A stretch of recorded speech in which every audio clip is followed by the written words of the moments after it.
It goes, then they can watch it. Okay. They can watch it. Tell me when you're ready. Coming. You ready? Okay. Pocahontas County Board of Education, LSIC council meeting beginning today at Green Bank Elementary Middle School. Who's up first? I'll just talk first. Okay. A couple of you guys that don't know, I'm Missy Jordan, principal here at Greenbank Schools, my second year here. And we do have some members of our community here that want to share some of their thoughts about how things are going at Greenbank Elementary Middle School. And then I'm going to talk about our school improvement plan and our strategic plan. Because as you guys probably are well aware, we are a school of improvement. And telling you about some of the things that we've changed and kind of some of the things we've done. And we actually have a committee of 5 of us traveling tonight. That's why some of them aren't here. And we are traveling for the fall school improvement conference. And then some of that we'll bring back. So I'll stop talking right now and then so I think we have Kay Blackshire, who's one of our LSIC community members. They have created a presentation that they want to share for Greenbank School. Oh, I'm not presenting, I'm presenting. Oh, that's what. Yeah. Oh, yeah. Well, I guess I am. That's why that look. Yes, you said. Yeah, Kelly Meck is actually our, I guess, president. And I don't think she thought she was gonna make it. But anyway, she is on her way to Marlington with her son's banjo lesson. So anyway, we welcome you tonight. And at our meeting last Monday, we had a few of us here. Kami was here, Ellie was here, and we talked about some of the concerns that we have here at Greenbank Elementary Middle School. Do you have a? You just have to touch the computer down below. Yeah, one of the kids told me the other day, I was hitting this, they said, it's not a touch screen. It's this thing. Anyway, okay. One of the things that we are experiencing here at this school is we do have several students that have chronic illnesses. And we often have a school nurse here only in the afternoon. So with this increase of chronic sickness and chronic health issues and healthcare needs, we would like to be able to see a nurse at least here all day. And especially with winter coming and all of the viruses and all that kind of stuff, it's even going to get worse. But anyway, the chronic sickness is one of the ones that, you know, some of us, even if we are substitute teachers or even classroom teachers, we don't really have the experience or know-how of how to deal with those particular issues. And the safety of our children are definitely the top priority. Some of the needs we have for nurse on site, when we do not have a nurse on site, administrative rises, we are left to make decisions without the proper medical knowledge. And sometimes we came to the point where they've had to call 911, you know, and maybe many students do come to school sick. This does create a problem trying to keep the other children well. And then again, as sickness occurs, our attendance is affected as students become contagious with a nurse at the school. Hopefully, maybe attendance could improve because these nurses are the ones that they take their temperatures, and then if they have any type of high fever, their first protocol is call the parents, and the parents come and get them. So that kind of takes them out of the classroom and allows other students not to get sick. Okay, so that was one of our concerns. Okay, different funding for Greenbank Elementary Technology. You guys know as well as I do because we are on site here, close to the observatory.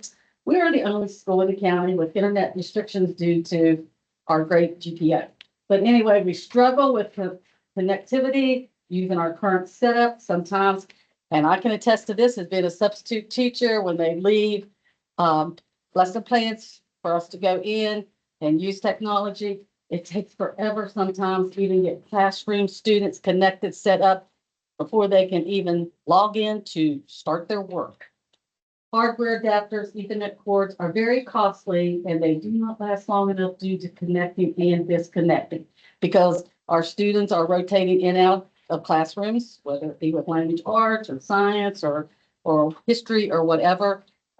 They're constantly switching out adapters, putting them in their devices, etc. And if you ever go to the classroom and you've got all these cords, they are a hazard in the classroom for tripping over. There's no doubt about that. Improvement money funded the middle school drops. We were told that. What happens when that funding runs out? This is a part of our comprehensive school improvement plan. So it is a need that we definitely will continue to have to look at and be able to provide for our students. Okay, I'm going to interject something Yes. really quickly. So just to give you an idea, most of our classrooms are equipped with a couple of ports on the exterior walls, and then there's mostly one pole that has 6 ports. When you have a classroom of 25 students, you can see the ratio issue. It becomes a connectivity issue. And so just to give you an idea of the cost and why we would need to be funded separately would be that just to add ports and a new, what's the word I'm looking for? Switch. Switch, thank you, for the internet, extra connectivity, it's costing us right at $70,000 just for our middle school classrooms. And so that we got money because we're school of improvement. So our final like $68,000 or so we had to spend to do that just to get us the same sort of connectivity that the other schools in the county have.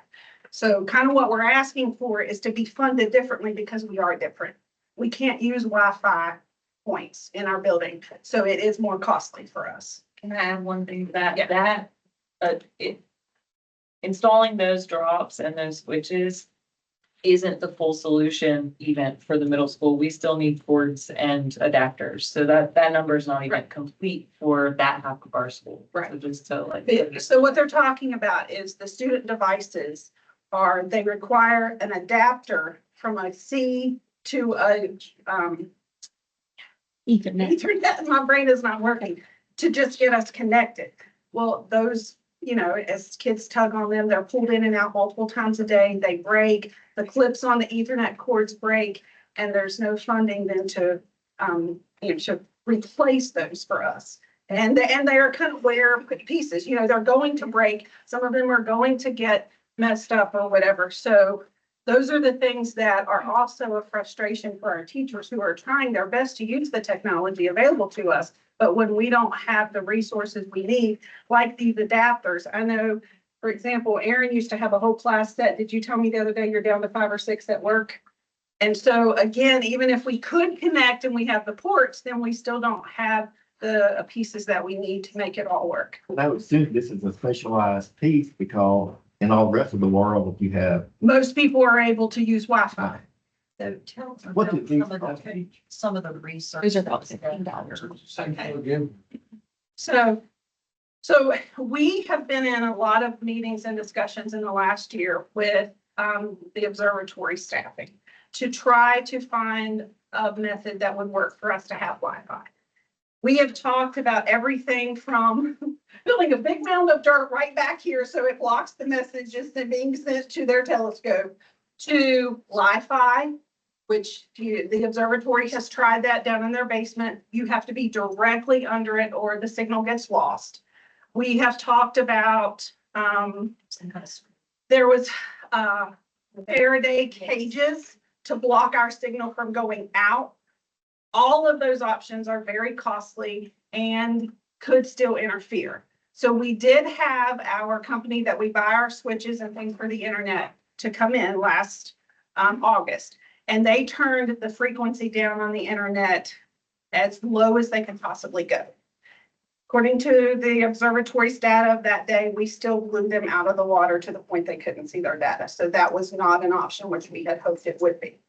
So our last effort was to meet with a company, was it Thailand?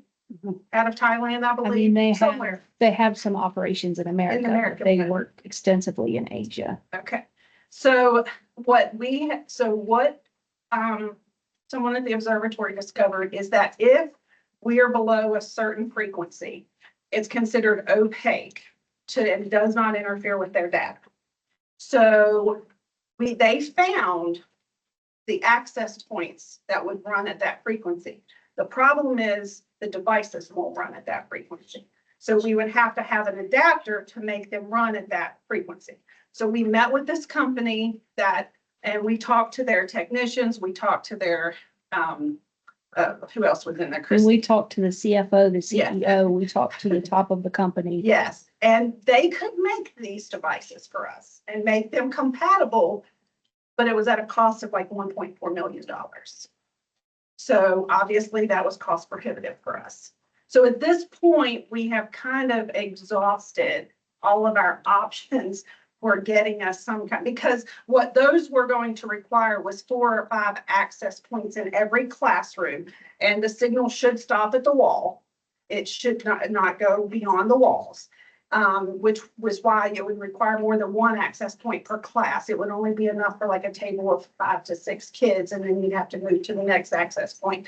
And then, so that, as well as the adapters, was going to come at a very high cost to us. So that's just why we are where we are. So even when we have, that's why Greenbank never gets to like have a meeting with adults in our building, because most of the time you guys probably can check your cell phones. You can check your computers while you're in a meeting. We can't do any of that. We can't have a staff meeting where we're all connected. Like those things don't happen for us here. So, I'm not real literate on this stuff, but with the power company, what we did, we went to hardwire. That didn't work. So we had a company come in, I'm not sure the name of the company or whatever. They did this for all of First Energy. They came in and put a thing in the ceiling and it stopped. It was inside the building. It was like 4, I think it was 4 of those things in the building. And they would download all of our computer stuff and all 9 yards. It was stopped. And I'm thinking that they could put a parameter on that. Because it would check every time the truck went out the fence, in the fence, they drew a line around the lot and it didn't go anywhere but there. Is that something that, it's I mean- not something that anybody we have talked to shared with us. Let me just say that. And I feel like, the observatory staff has certainly been willing to work with us. That's not something that came through the lights, was it? Because was that Wi-Fi? they came in, they put a new switch in there, Okay, run wires, and they would hang, because we were having terrible connectivity. Okay. And even when we hardwired, when they put these in, it would downloaded and uploaded all your work, all your inventories, all your material, everything, time. And like I say, they could put a geo tracker fence around it. And it only went, I'm willing to reach out to Extreme, who they're came the and ones who did, gets our switches. you know, Mention that because Jimmy and I met with him, about a month ago? Before we placed this order for these routes. mhm. And we met with the guy from Extreme, which is who installs all of our ports and things like that, the internet switches. And he didn't have that any other was the- suggestions for us. That's the guy from Advantage. We Okay. had people come from an actual company that manufactures switches, and they did this test. They didn't mention it, but we didn't think to ask that either. So it's certainly something like I say, I'm you willing might to look ask. into that. And if nothing else, let me know and I can get a hold of the power company and find out. We did ask, at one time, we had a student here that was diabetic, and we had to set up a temporary Wi-Fi system as a medical emergency. The observatory didn't like it, but they allowed it because we set it on a schedule to turn on and off. We certainly have that capability, especially with the newer equipment that we have. But we didn't get a good reception for that idea. But certainly my question would be, could we not use it when they're not observing, which I assume is during the daytime. I don't know a lot about how that sort of thing works. Ellie, do you know when they observe? Science, all science knowledge. Yeah. Depending on where you're at in rotation in respect to space. Right now, they might be looking at a certain object because it's in our field of view. So the times are sporadic. It could be the middle of the night, could be the middle of the day. I would say they're sporadic, but they're scheduled. They are. So Yeah, like I said, we didn't get a good reception for that, but I will put out there that that is a possibility. We actually use that capability at the high school with the athletic network. We turn it on in the evenings turn it off during the day, it's definitely the capability that's there. I'm just looking into, there was some discussion a couple years ago about light coming through the lights, That's what. Yeah, that's the Wi-Fi. the live line. And the observatory has tried that and they're on their own premises and it was not reliable. Didn't, And you had to be directly under it. So in order to get a whole class full of kids on, it would not be feasible. If your arm blocks it, like if you're like this, you don't have any reception. Jimmy and I went and tried, and it was awful. We couldn't get it to work on our devices, so it's awful. Okay, we'll just go ahead and move on and this is something you guys can look at. One of the additions to, use of Wi-Fi or use of connecting all these devices in the classroom is sometimes our substitutes could benefit from training because we are in the classroom. Teachers lead in their plans for students to get their devices, do all this stuff. And I have numerous times had to call for Miss Chloe to come in and say, Chloe, this kid's not working, this one's not working. And so it would help if we could maybe get somebody even half-time here during the day to even help us or be, available to the computer labs for, problems with these kind of things. Why is the Forest Service able to have Wi-Fi? There are other businesses around that have Wi-Fi. And that's where, she was talking about, do we get a big pile of dirt and it all out? Do we paint the school black? But anyway. Chuck nowadays is the guy at the observatory, right? He's been in on most of our meetings. Yeah, so he's the one to tell us. what we want. But the primary thing is, we do need more funding here at our school that differentiates from, the schools that do have access to technology, with Wi-Fi. Substitutes, why are you putting me in this position? Do like adequate coverage here. We have a limited amount of substitutes in our area. I'm not even sure how many's on the list, but just some of the concerns that we brought up and, maybe you guys have some suggestions as well, that student behavior definitely can be an issue causing substitutes not to want to come. I will not elaborate on that, but, I have spoken to some parents and stuff who have had their students in my class when I was 7 that had some issues, and lack of respect is a big issue. But anyway, it was brought up. Do you think if we paid subs more money, that might attract more to sign up? Is there a better way to advertise? And also, can we explain the testing or qualifications to become a sub? I know I'm a retired teacher, so it was an easy fix for me. But we do have some subs that have to go out and get, training and have to go through testing and background checks and all that kind of stuff. So I don't know what it all involves for the substitute part, but that is a problem that we have here at Green Bay School. And I retired for a reason. That's just to enjoy my life, but I feel like I'm here at least 4 days out of the week. And I love this school, but it's exhausting. How can we get more? Alrighty, let's see what was on our next school safety. We're so far away from police headquarters. You guys know that. We do have lots of windows and stuff with no bulletproof safety. What are some things that we talked about we could possibly do to improve our safety? Secure fire doors with one to prevent intruders. Install a man trap so visitors entering directly to the office have a pass-through window between office and main trap. Permanently install the classroom door lock and hire a resource officer. So that's what some of the stuff that was I'm brought up. going to add something else to that. I don't know if you guys are aware, but about 2 weeks ago, we had a situation where we were searching for one of our students. And the Wi-Fi became an issue because we had people from the 911 center come, but they all had to be corded. And so, we had to take the materials down to them. And luckily they started out with using one of their emergency vehicles and it had a hotspot, but it was pretty unreliable. So we were able to get in touch with community care down at our clinic. And we got on the phone with their IT person and he created a Wi-Fi just for the day so that they had access to all the things they needed and opened up a couple of their phone lines and things like that. But that's a perfect example, again, of why Green Bank is different, because we don't have reliable handheld radios because they have to be at a certain frequency because of the observatory. We don't have Wi-Fi to where we could communicate with each other through texting or anything like that. It does put us at a safety disadvantage as well. There's the loophole. Remember Michael O'Brien, Michael told us that the observatory is, if it's a safety thing, do what you gotta do. So there, The problem that's is their loophole involved.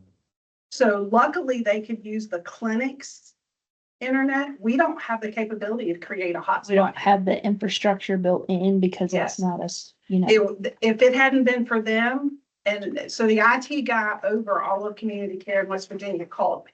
And we got on the phone and I told him what our needs were. And he called me back in about 15 minutes later and they were willing to help. So at least now we know that that would be an option in the future. But we don't have the capability in our building to do that. What would that take?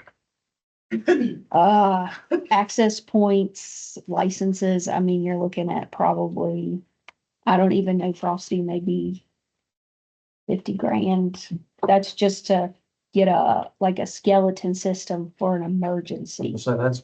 That wouldn't We be, at least need something for emergency. yeah, that wouldn't be a full scale schools thing. That would be access points here and there so that we had something to broadcast. Resource officers, anybody's followed the board meeting, I've been a big advocate for this. You know, the state come out, and Ms. Lawson, you can help me with this. The state come out a couple or 3 years ago and was going to fund two for the county. And somehow that funding got pulled back. But I'm an advocate. I think we need resource officers in our schools because we're a long ways away from a police station. So just to give you an idea, that particular day, I called 911 at about 1:00. Okay. I was all over this upper end of the county. As soon as school was out, I was out looking, I was driving. I spotted the first cop at about 9:00 that night.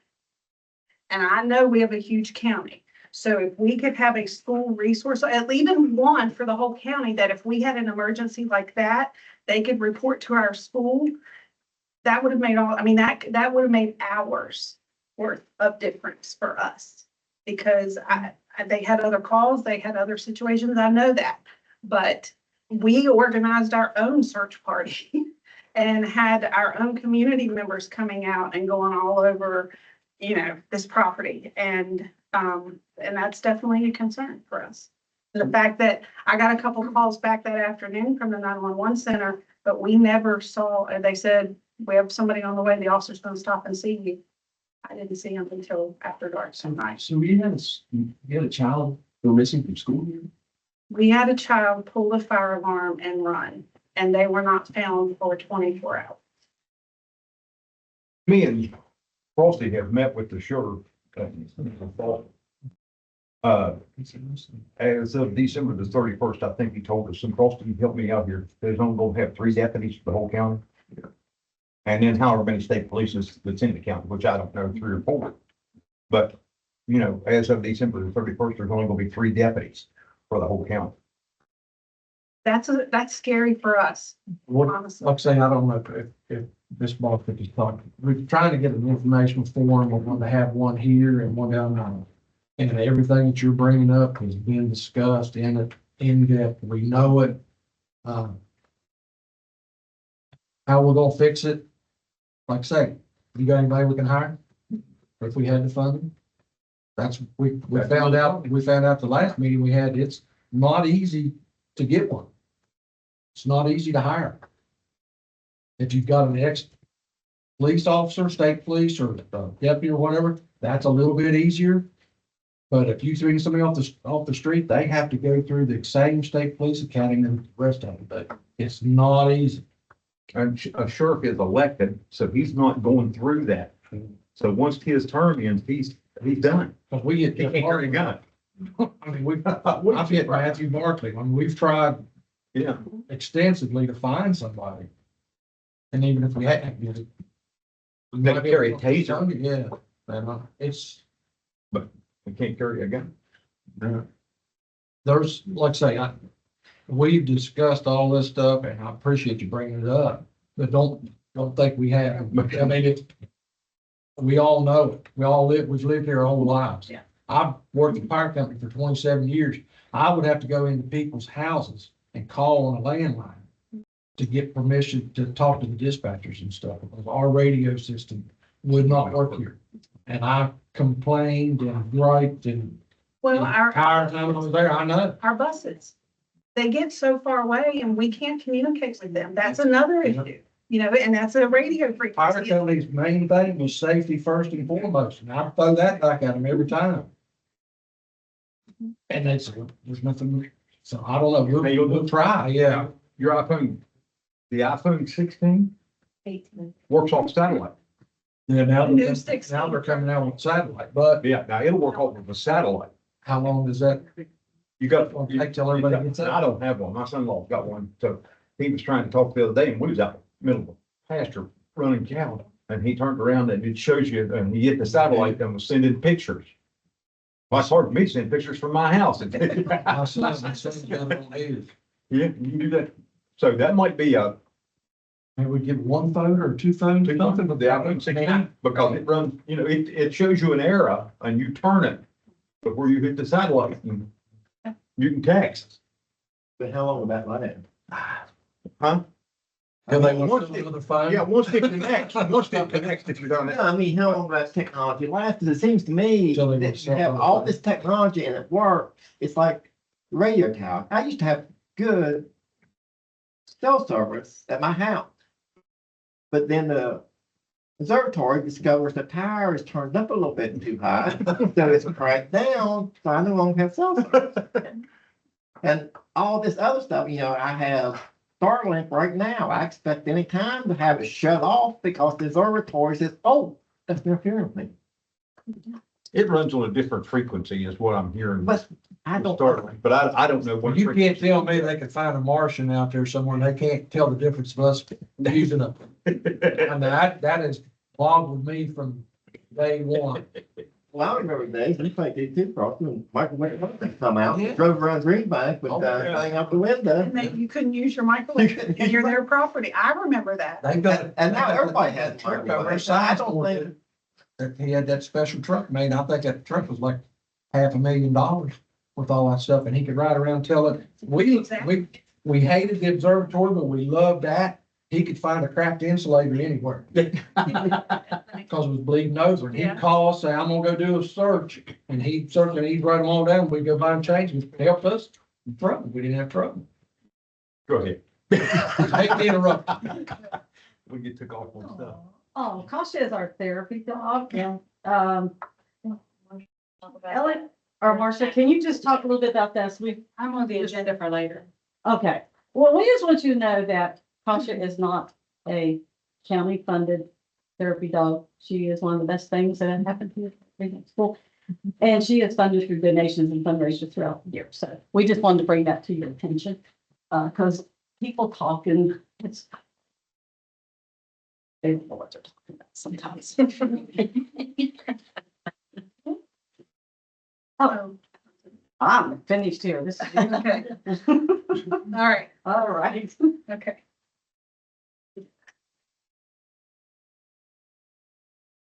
Here's a copy of our strategic plan. And we have three main goals. Our first two goals are academics. Our goal is to increase our English and math scores by 10%. And some of the things that we have done in order to make that happen is we've made some scheduling changes.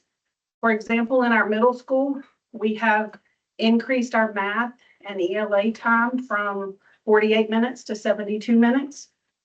And we have made sure that there's intervention for all three grade levels in both math and ELA. So that's, I mean, there's a lot of other things in here, but that's the gist of what we're wanting to do. We have our Title I and our interventionist working with every single grade level in this building. So that's our hope, to increase those along with focusing on just our core instruction for every student. And then our other goal is kind of a multifaceted goal that includes wellness. And included in wellness, we have things such as social emotional needs of our students, which as staff, that's one of our greatest concerns right now, because we often feel like that's not what our strengths or wheelhouse includes. But every single day, we end up dealing with that. And so we do have a plan of using other sources of support, such as youth health services, communities in schools, our own counselor, and things like that, to try to meet the needs of these students and meet them where they are. And so, and then working with the parents to make referrals as needed. This also includes our attendance. We are working to improve attendance. And we also have our PBIS team, which is our goal-oriented program throughout the building to recognize students for attendance, behaviors, academics. And we have gone to 2 trainings as a team, and we have 1 more training to go to for that. And then we will get that underway to recognize students on a regular basis for their academic and attendance efforts. And I feel like there's one more thing there in that section. And then just we are making an effort to have positive communication with families. And so our goal is for our instructional staff to reach out every 9 weeks to 25% of the students that they work with to send a positive message in some form to the families. That's the communication is the biggest thing. I feel confidence from the public going. They want communication with the school, they want it from the board, they want it from the central office. And that is people want communication. You might try there now. Okay, and then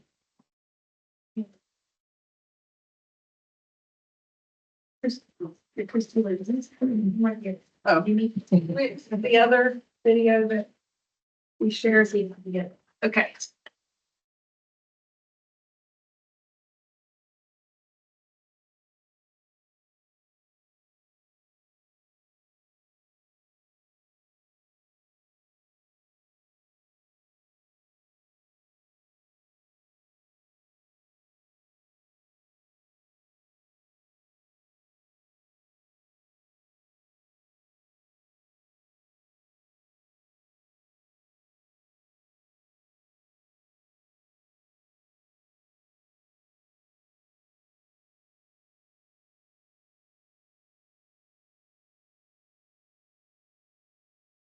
Can I add something about why we're so eager for our technology to improve? Like that goes with our education. It's not just about communication or being able to check our email or like as staff being efficient, but a lot of textbooks and like educational materials now are designed to have an online component. And so when we're trying to bring our test scores up and our education up in this building, we don't have access to all the tools that are available to us. And the counties, it's hard to find a textbook that doesn't rely on you having access to the internet. And we bought those things and we can't use them. So that's a piece. And then just like technology literacy, where our end of the year test is on the computer, and just practicing like scrolling back up and looking at a diagram and think, like where you have the diagram and the information, you go down and read the question and then you go back up, and just those pieces of like test taking and access to parts of the textbook that look like that are not available in this building sometimes. Well, when the State Department was here, when they first came up with the comprehensive school improvement meetings, Stacy Losh was our contact at that time, and she was just overwhelmed by the lack of connectivity. And also, one of the staff members at the time said, made a big difference in when they went to the high school from Green Bank and not having that same experience of the other students that had it. And even when they went to college, it was just a huge difference for the students that reside in this area versus other areas.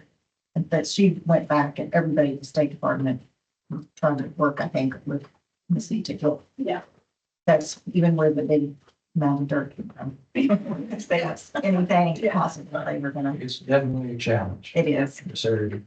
Has anybody checked the high school test scores and compare Marlington's to Green Bank in the technology led deals? Because I mean, that would be black and white. And I would think it'd be lower because all Well, morning it's the a building big block. capability. I can tell you that I went over 2 days last week to Marlington to observe the other second grade teachers. And like even during the day, they were doing like you fly, and she was able to tell all her kids, okay, take your computers out. And they were able to do a lot of the stuff with her, but on their own devices. And we don't have that capability here. So like I'm in my mind, like, we're trying to like do everything we can now to like get these kids hooked up, because I'm realizing that even in second grade, they're kind of like behind. Because our kids can't do that. I'd And say my kid in Green Bank to a kid in Marlington, that kid in Marlington will be able to do so much more on the computer than what my child will do Right. because they don't have access to learn how to navigate through a computer system. right. So when it comes to testing, they're going to be further behind. They don't know how to navigate. It definitely affects us with our intervention. Because ultimately, the best model for intervention is for it to happen when all the students are in leveled groupings, right? And some of them are doing this activity, some of them are doing this one, some of them need extra support, some of them need extension. And we don't have that capability to do that, because in order to use those, we have to come to the computer lab. So everybody has to come at the same time, and it's not the same differentiation in the moment and authentic at that time like it could be for us. What was the difference when during the pandemic, we had Kids Connect and they turned that on for everybody? Miss Hammonds, where'd she go? Yes, sir. Remember the Kids Connect thing? We actually, they didn't turn it on here. They're out. We didn't. There is a weird covered area that you think, why is that there? They built a covered area and there are two Ethernet And plugs there's, outside out here, thing on this on side. this So side of the building, yes, there's like a little table, and it wasn't why they had to be, or Ethernet ports. Yeah, no kidding. No kidding. You working the child behind. The big place. What, leaving children? The ball, the 1938 ball that's in back. That's all it would take. It's the legislation with abolish one law. The observatory learn to work with it, and our kids can be on. That's right. And they're an institution of learning also, like they're funded through educational programs. So you think they would really value the fact that we're stifling our kids because of things that they can't do? Hamilton County is doing that thing. Their commission is trying to overrule that quite a bit. I don't know if y'all kept up on that or not, but I know another county joined them. There, Like Pocahontas has joined it, there's what, six? There's like six grant, yeah, there are several counties involved in that now, and I don't know if you followed the 911 center, but they also released a press release about a week and a half or so ago, something like that, where they are in support of that as well. And then they give reasons why, and you're right, like the reason for it was 1940s, 1950s technology. Well, now here we are 75 years later, that could easily be changed. This might be a dumb question, but does the observatory not have a way that they can block signal from coming in? Like they put up a barrier? Does that make sense? But it's always been the county's responsibility to cater to the observatory, and that's the mentality. We have this here, you all have to work with it. And then personally, the way I feel, the only thing the observatory's ever done for me is in the last 20 years, it's cost me $70 a month because I have to have a Frontier phone bill. And they have created a job or two, but other than that. When you look at the economics Yeah. of what the observatory contributes to Pocahontas County to what it keeps cost the average citizen of Pocahontas County, it's a unbalanced Yes. scorecard. Several years ago, if you all remember, they was gonna move everything to Chile. And they had the power to bring in the Rockefellers at that time and keep it from going anywhere. Yeah. But, it was, the National Science Foundation was gonna move everything down there because there would be no interference. I think not all, but we can work together. Somehow, We have to quit standing back saying, Letting them dictate. dictate everything we do. don't West Virginia University play a part in the observatory? They were Are they still there? funding them. Both. I think so. Well, they're on education, so we may talk to them if they're a funder of that and, let some of their professionals come in and take a look and see what it would be. Don't be afraid to throw the safety card. No, because, Trust me, we have. they want to recruit our kids. They don't want them behind.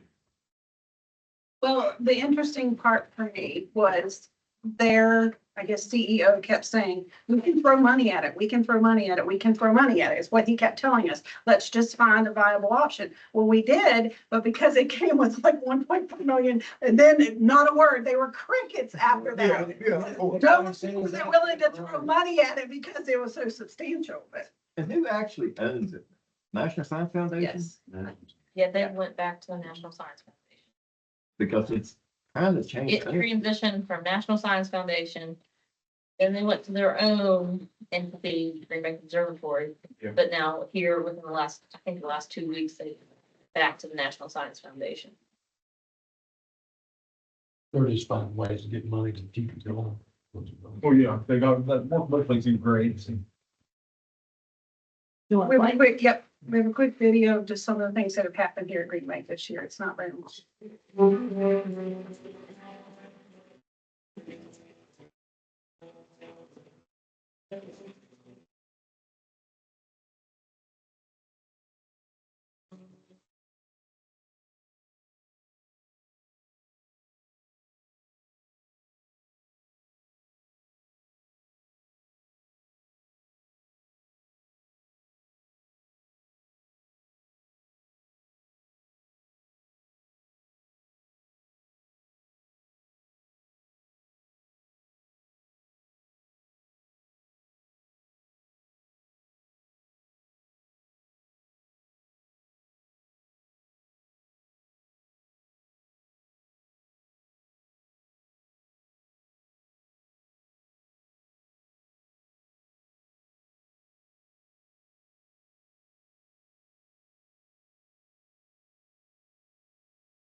You guys have any other questions for us? You can start with it. Have you been using the outside pavilion? We do. A lot of the kids use it every day, but, if we actually need a few more things for it, so, we're gonna, we have some ideas. Maybe we'd like to get maybe electricity to it, things like that, but yes, and there are some community members who are really enjoying this.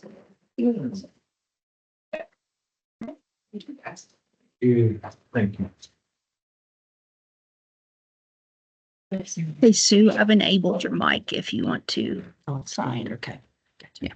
So is it just her?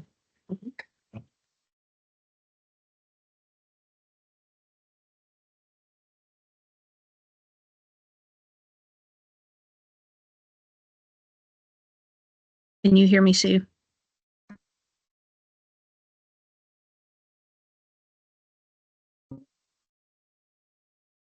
Yeah. Give a speed change.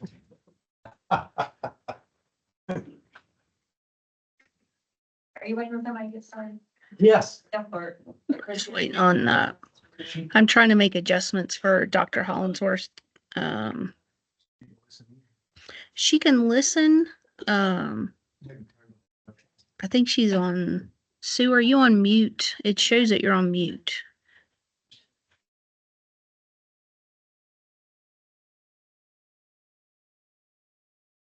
We don't want that. We just want to talk to Sky. You got Mrs. Hogwarts on there now? She's here, but it shows she's on mute. So, yes and no. She hasn't turned her thing off mute. Well, I don't know. It shows to me that she's on mute, but that doesn't. But we're not Mean a lot. recording, right? We are recording. Yes, we can pause the recording. Okay, you ready? Yeah.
There was, I mean, there was all kinds of stuff. Oh, let's have like some. Yeah.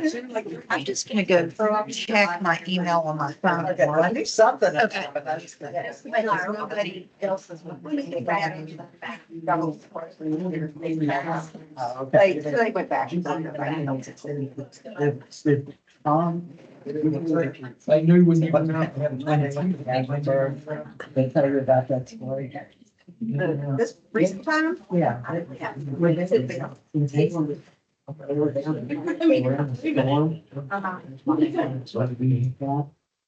And this lady.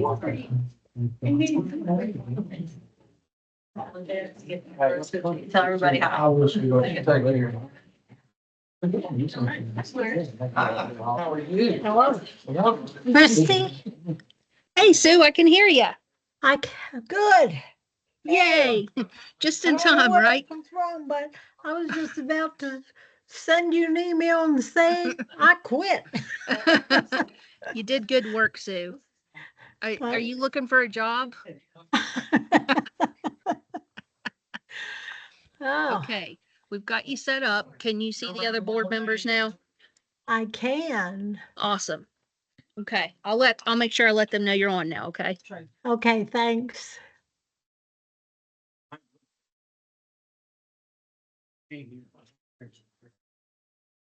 I do.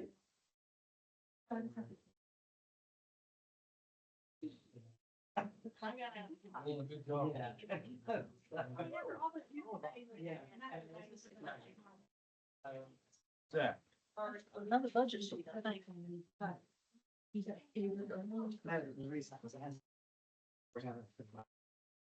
School band there. Are you? So, so Mr. Hamel, Mr. No, well, Middle school. yeah, middle school. That's why I was asking you about the announcement. No.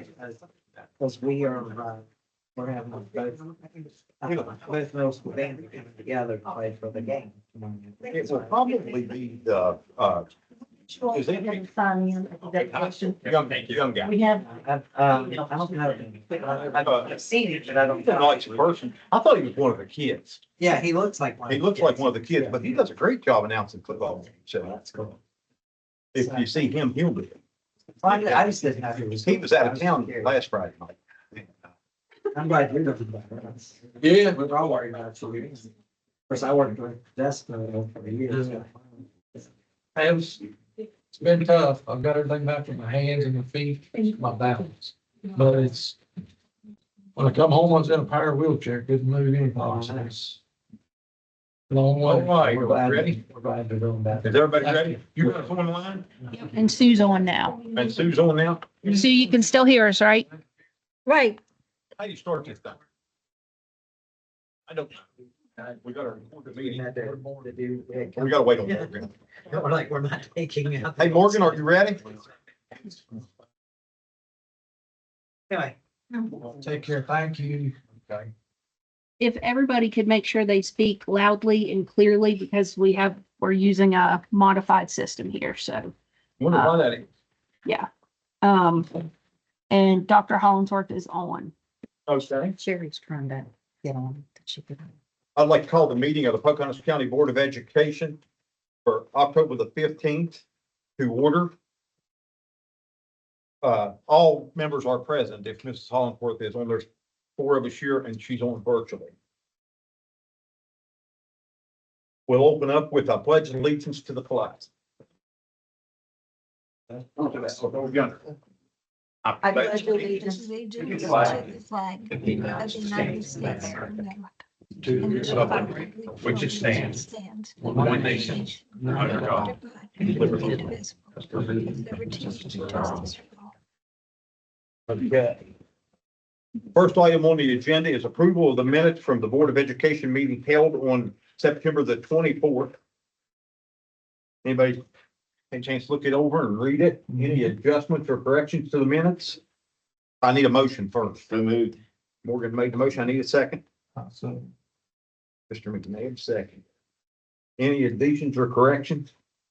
Hearing none, all those in favor signify by saying aye. Okay. Motion carries. Item number 2 is the approval of the agenda. Do I have a motion? They move. Make the motion. Second. Mr. McNabb, any additions or corrections to the agenda? Not to. Not tonight. Hearing none. All those in favor signify by saying aye. Hi. Motion carries. Number 3, delegations. We do delegations. You would, Oh, go ahead. Hannah Sizemore and Nathaniel Sizemore. Who's first? We're gonna switch. Yeah, Nathaniel, Yes, sir. with it not being on the agenda, we cannot reply back to you, I know. but that don't mean we don't listen, okay? Hannah used to be on the board with us, so she knows how that goes. But- That's my hope. And you realize delegations are limited to 5 minutes per individual. Yes, ma'am. And I promised my wife I would be brief. And honestly, what I wanted to talk about today was concerns that I have heard, parents that have reached out to me about possible budget changes and possible budget issues. Now, I will freely admit that I am not up to date on all of the current concerns. I haven't even seen a basic breakdown of income versus expense and the difference between those two numbers. But I am a parent of 2 children in the Pocahontas County school system. I'm also a product of the Pocahontas County school system. I went to this very school. This very school did extremely good things for me. It helped me go to college, helped me build a career that let me move back home and raise my kids here and put them through these same schools. And I know that if there are budget problems and there are budget concerns, and there are challenges that you have to face, that there are a number of people in the community that have the skill sets to solve these problems. I have seen this over and over again in Pocahontas County. Natural disasters, other problems, when push comes to shove, we've always come together. And whatever budget problems may be faced by the board, you have more assets than you may realize. There are people in the community that have run businesses, that have built businesses, that have run successful farms, that have these skills. I urge you, as members of the board, to draw on those skills and draw on the support of the community to help solve any of these problems. That's really all I had to say, other than just to remind you that there would be many other people behind me this evening, but a lot of them were taking their kids to various school events this evening. Okay, they are engaged parents, and we have to do lots of driving. You can't always be at all the places you want to be, and I'm sure you guys know that as well as everybody else in the room. So thank you very much for your listening and your time, and I hope that we can work together in the future to make whatever changes are needed to solve whatever challenges we have and do the best for our kids. Thank you. Thank you. Sir. Hannah, come on up here. I would agree with that too. Let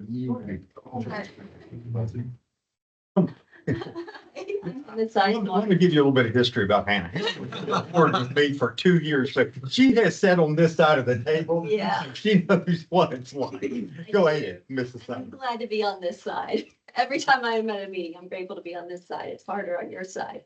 But I just wanted to add to what Dane said, that part of the things that we've been hearing from other parents is concerns that if there are ongoing budget issues, that there might be staffing cuts or decisions that may be made that might affect not just what qualified teachers we have in the classrooms, but also career decisions for teachers who may be feeling uncertain about their future here and might have better opportunities, just across the state line, just across the county line, or over the internet.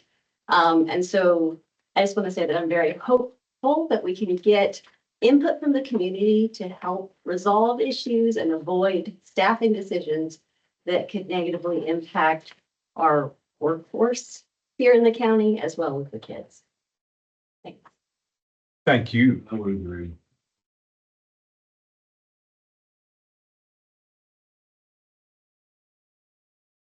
Superintendent report and spatial recognition information reports and academic updates. So At your table, you received a copy of a memorandum from the state superintendent. Hmm. And those are the results of the balanced scorecard, which were embargoed until last week when the state board met.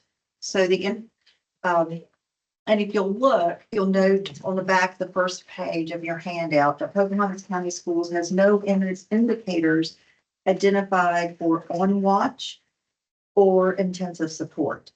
But attendance is identified as support, meaning we did not meet the standards and we do not show improvement for 2 consecutive years. I would guess, and Ms. Shiflett's here, that probably just about every county probably has an attendance issue at this point.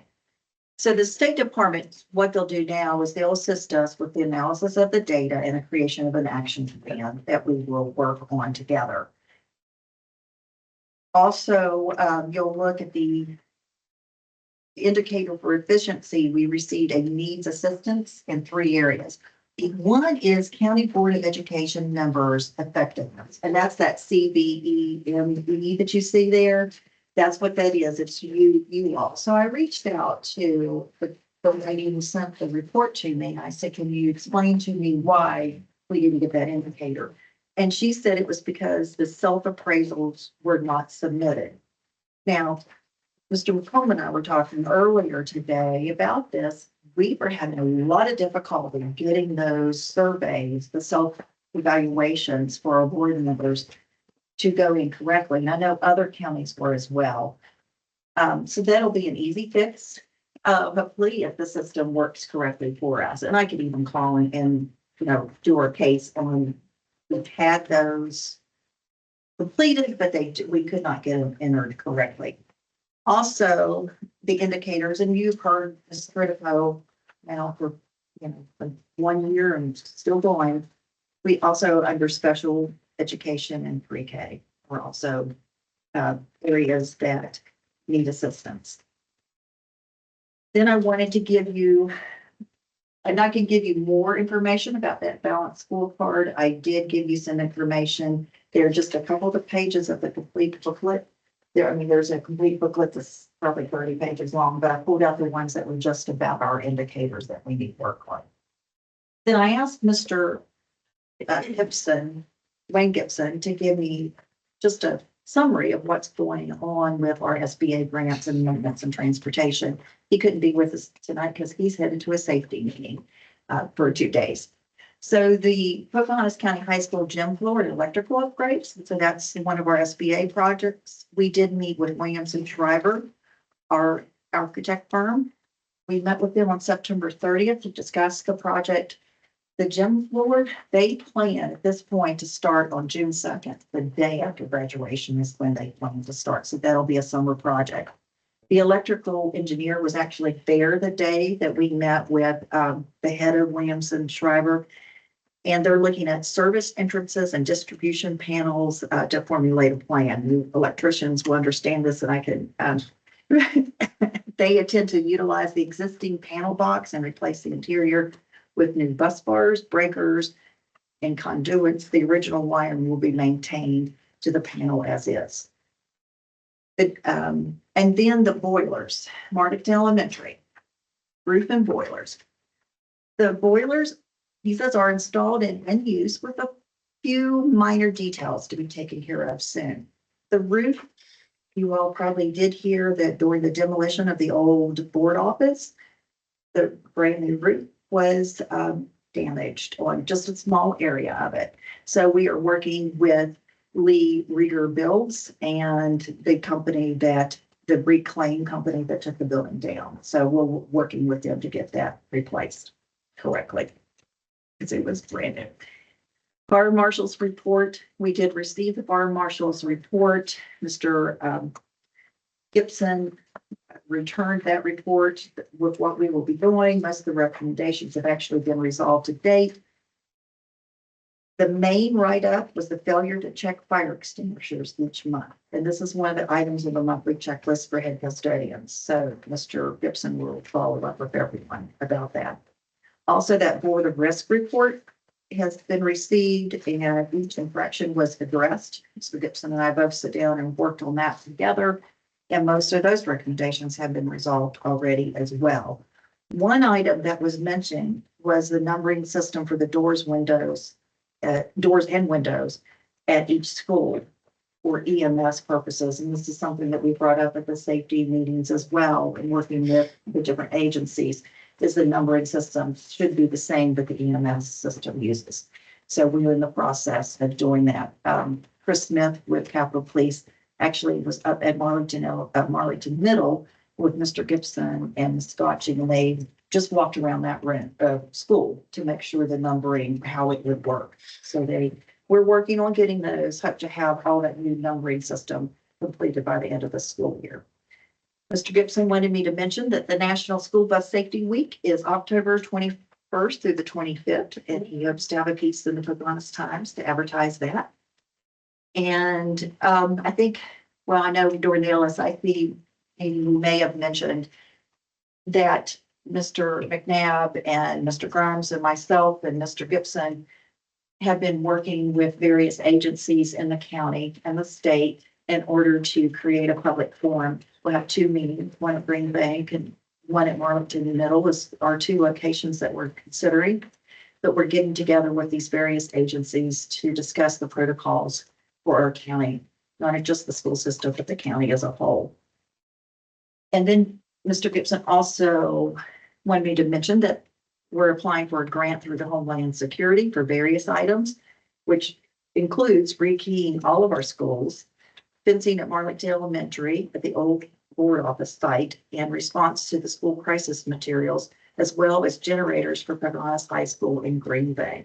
When we talked to, the 911 center and then about those, they said, of course, we have the generator at Marlington Middle because it is a site for, if there was a flood or some disaster, that's where they would go. And we said, well, spread out as we are in the county, we felt that each school, so this is a start for, because would be the community center, we feel, if there was a disaster.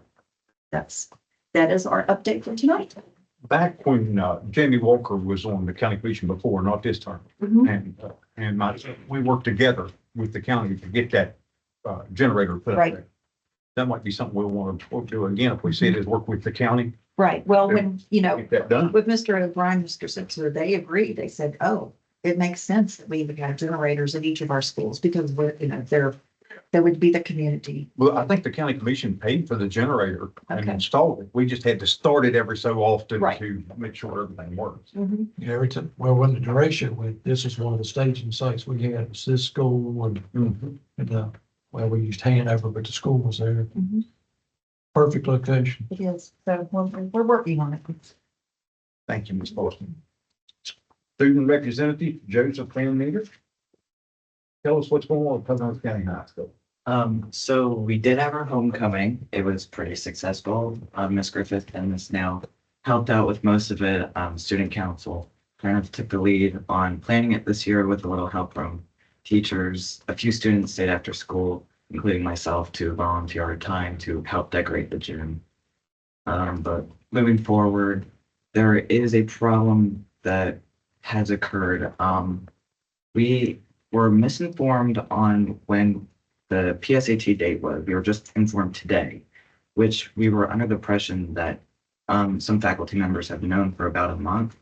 So that has given us a week to study for national merit, which is not enough time for a huge scholarship like that. But Riley could not be here tonight. She had a soccer game. There was a boys soccer game too, and the golf team has concluded their season. That's all I have. Thank you. Marsha Beveridge, Communities in Schools and Site Coordinator for Green Bank.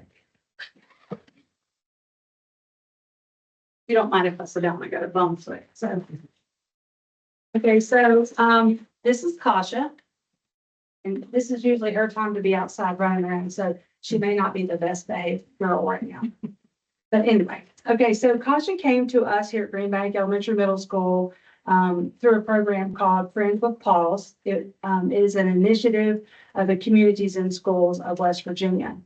And it comes about as a partnership between the Office of the First Lady and the West Virginia Department of Education.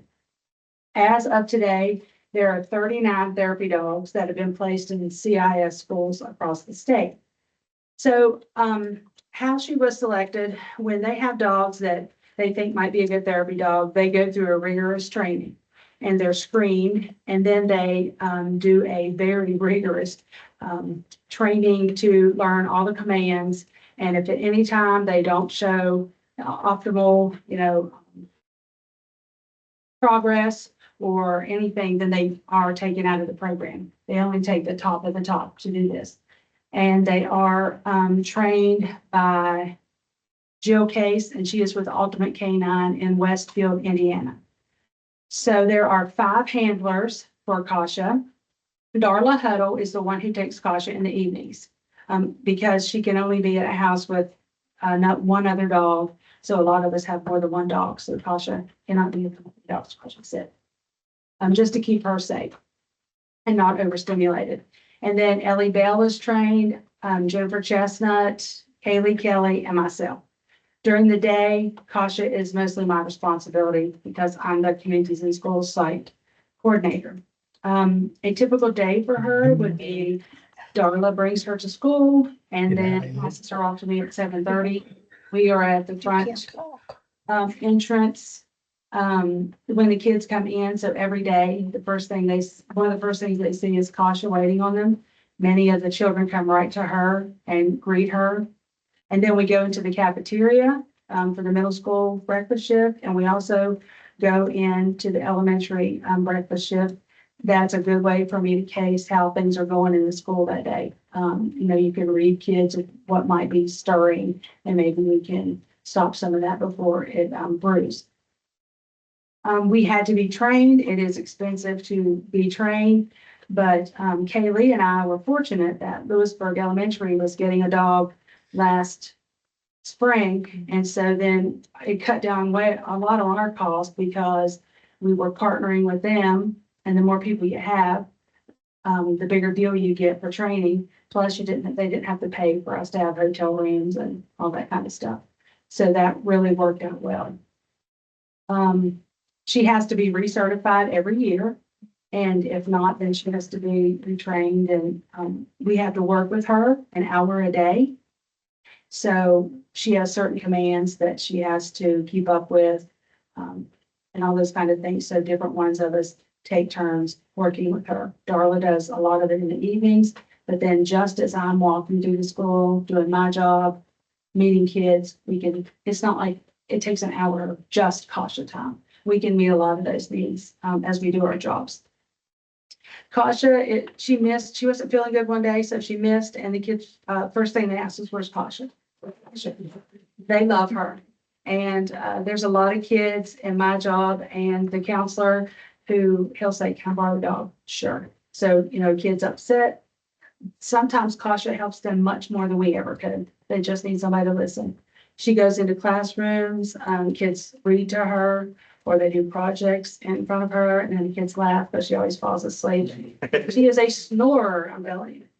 And then Kasha she goes outside with them, so they, give her some exercise. She loves to play fetch. And then we are required to give her an hour and a half nap in the afternoon. And then once she gets up from her nap and I take her for a walk, she comes back in and we do more therapy. Yeah, I said, since I'm her handler, she said, I'm going to have to nap. That's for another time, but we can talk about that. Let's see. One reason that we were selected is that Greenbank Elementary Middle School unfortunately had 3 student deaths in a matter of, around 2 years.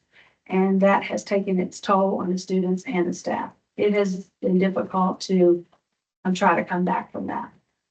So Kasha, on those anniversary dates, and we have one coming up of when our first student passed away, the kids know that day, and Kasha will be a huge part of the therapy for that day. She will be out and about. Mostly my whole day will be spent getting Kasha, especially to the class that the student passed away from. One thing that the board, I would like you to really understand is that you have invested zero money in Kasha. Her account is here at school and no board or school money goes to pay for her care. Excuse her. She costs about $1,500 a year because she has to have a special, kind of dog food. She has to be taken to the vet and, every once in a while we get her groomed. Parents or the other staff members do not do any of the fundraising. That's all on Darla Huddle. And so, just this past week, we had Marcia and Richard Laska, who have a therapy dog, and they heard about Kasha, and they mailed us a $500 check for her care. And then I do things like a hat day on a Friday, every couple of months, and if kids want to participate for a minimum donation of $1, they can participate. Of course, we would have a time they couldn't, but, we get some money like that. So I average around $90 every time I do that. And I have some other ideas. I think one of them's on the agenda to be approved, just like a grab and go dinner where Tina Jackson, our cook, is going to help me prepare that food. And then when parents pick up kids in the evenings, they all have ordered and we just hand them their supper. And so we do not put her care off on anyone else.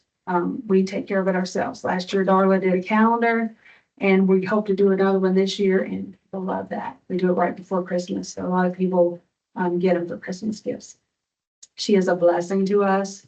There are other schools that would take her in a heartbeat, but we are not willing to get rid of her. Let me check the notes just for a second. Well, Marcia looks at her notes. I want to say that when the State Department was here, when they first came up, when Green Bank was identified as a comprehensive school improvement, all the staff were sitting in this room. And it was pretty emotional because of what the staff had been through with the deaths of the students. And it was amazing to see Kasha work with the staff even before somebody started speaking and she went to them and sat down at, their feet. And then she would move about the room throughout that time.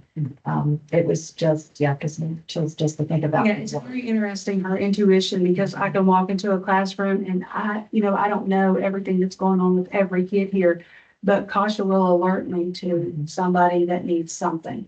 She can just read it in them. So then I have to talk to the teacher or talk to the kid, and she's 100% accurate. She is 100% accurate. If a kid's feeling anxiety or, whatever, having a hard time in that class or just having a bum day, Kasha can figure that out. But she is well worth her money, and we, Darla and I are happy to get those funds. We've had other donations as well. So do you have any questions about Kasha? Which is great. She's wonderful. Yeah, I have two parents up here that every once in a while they'll send me hate emails about Costa. Specifically, they love the dog, but they don't like the fundraising aspect. They don't fundraise for her. I get that. That's what I say. It don't cost the school a thing, but and I bring it to the board. I've told y'all about this. Right, which is part of the rhyme here. I wanted to make sure that everyone was educated on Kasha. Feel free to give them my number. I will explain it to them. I will show them the documentation. And you might want to just tell them, if we ever gave Kasha up, there would be tons of schools in line for her, which we don't plan to do unless y'all make us or something. But Kasha is amazing. She is amazing, and we are so thankful to have her. Well, I think she's turning around looking at Miss Griffin, so she might be the. From us. So you made me think. Yeah. Thank you for listening. Thanks. I was like, hey. Easy to do that at the high school. 50 trip program updates. Oh, I have a lot. You got 5 minutes. I have 5 minutes. You can't do that. Okay, so I want to start by saying that this week is Disability History Week. So West Virginia is committed to full inclusion of people with disabilities in society. And as such, the legislator has designated the third week of October as Disability History Week. So I emailed principals that packet that Mr. Grimes is looking at right now. You all can pass that around. It has some resources for teachers and staff. So I did receive, Nicole Rose Taylor sent me an email this morning and she didn't know I was talking about this tonight. But I want to read the email that she received from Stacy Dunn. Stacy Dunn is in the substitute position for history. So she was doing some activities with students. So this is from Stacy. And I do have permission to share this, I asked them. I wanted to let you know that using some of the provided information in the email about this week being Disability Awareness Week, my classes, 9th and 10th grade social studies, did 2 days worth of lessons on the topic. I uploaded some of the information in that email to Teams so that the students had access to it. Specifically, the timeline of events, legislator, and literature that has affected the lives of persons with disabilities. We went over the timeline together in class on Monday, October 14th. There is additional information provided with most of the entries, and so we had a great discussion about most of the important dates and events. We also watched a short TED Talk on the invisible disabilities, and I shared some personal experience with that, having a cousin that has that isn't a visible disability, and it affects her as well as how people respond to her, like when she parks in the handicap parking, etc. We may not always be able to see these disabilities, but people do have them and they're not visible. I also mentioned that I have my own personal disabilities that are invisible, such as ADHD, OCD, and what used to be considered Asperger's, but is now just included in the autism spectrum. Some students contributed their own experience with family or friends who have disabilities as well. On Tuesday, October 15th, I'm having the students select a disability or handicap and write a 2-paragraph essay about it. They have to answer these questions. What is the disability? What type of disability is it? Physical, mental, psychological, etc. Is it visible or invisible? What types of issues or problems does it cause? How do we treat it? Or what do we do to help people with that disability? These are due at the end of the class period, and students will earn participation points for the day for completing them. So I just wanted to bring that up. Nicole sent that to me this morning, and she's very proud of Stacy and the work that Stacy's doing in this history class. Not just for this, but I just wanted to bring that up, and I asked both of them if I could share that because it did have some personal information about Stacy. But anyway, so that I want to start with that. Moving on through my packet of information. We give her a hard time. They do. So compliance for transitions IEPs, everything has been submitted. We have not heard anything, although I did receive a call from the State Department on Friday of last week. They are looking at our IEPs that are in draft mode. We do have some that are in draft mode on the website that are incorrectly written. So it was a courtesy call from them to say, fix these drafts before they are finalized, or you still will be out of compliance with these IEPs. But all the ones that were due have been turned in. They are allowing us to have an individual that's going to help with the transition IEPs. Her name is Bev Nichols. She used to be a director of special ed in another county, and she is contracted through the State Department. She was here and provided the transition training that I held back in August. So I have a call with her on Thursday where we will be filling out this whole packet of the root causes. You guys can pass this around. This is some of the corrective action plan that we have to do in order to try to become compliant, and we have to have everything compliant by April of 2025. So we're working.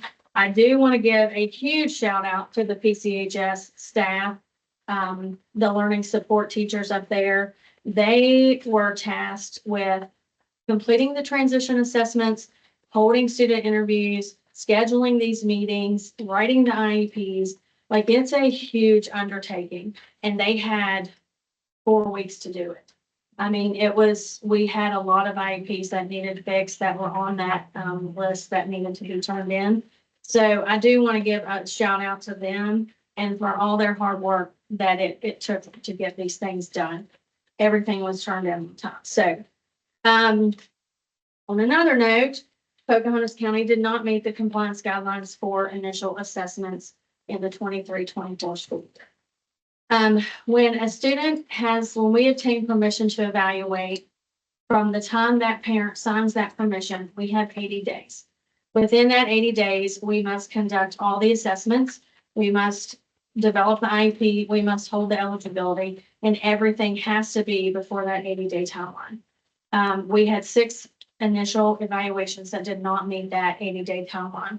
I just got that notification this week. There is a call that's going to happen on Friday about that. Unfortunately, I can't participate because I'm going to be in Elkins presenting at another meeting, but I have been in contact with the State Department. There's a lot of factors that go into that.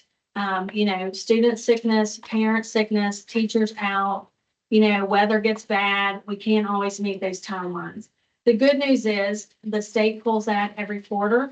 So we can come off of that pretty fast if there are no other initial assessments that we don't need between now and then, the next time they pull. So hopefully I will be able to catch up with them on Monday or sometime next week. I will be in Charleston next week from Tuesday to Thursday. So if I can't catch up with them, on Monday, then maybe I can run over to the Department of Ed while I'm down there and meet with Mimi Brown and see what we need to do. There's been some great feedback on the Wednesday learning support days. I do send out information every Wednesday morning. I did not send it out last Wednesday, but I give things that they can work on during that support day so that, they have some guidelines of what they should be doing. And I have asked principals to participate in those days. My expectation is that they participate in that collaboration day, and by the end of Wednesday, I expect a little detailed report about what their role was as the instructional leaders in those buildings.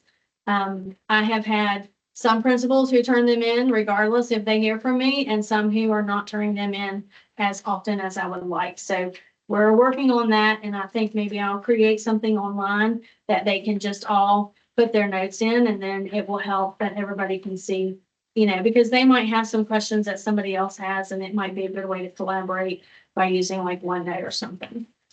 I sent out a spreadsheet last month and asked all learning support teachers to sign up for a day. It was in Excel, and it had the Wednesdays listed, and then it had different times through that day that they could sign up. I did it a month in advance because they are scheduling IEP meetings and such, and I wanted them to make sure they could sign up for one of those days. So with that, the first day is tomorrow, and I will be at Mom's Elementary in the morning, providing some professional learning to the special ed staff on meeting notices, reevaluation plans, policy 2419, just various professional development that, I think that we could benefit from. So every special ed teacher had signed up for a time except 2, and I signed them up day before yesterday since they hadn't signed up yet. So those will be occurring all through the month of October.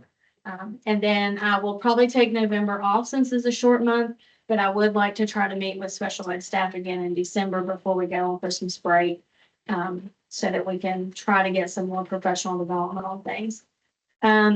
October data collection was so awesome this year. I must say, last year we started out with 125 errors in special ed, and this year was 25 or 30.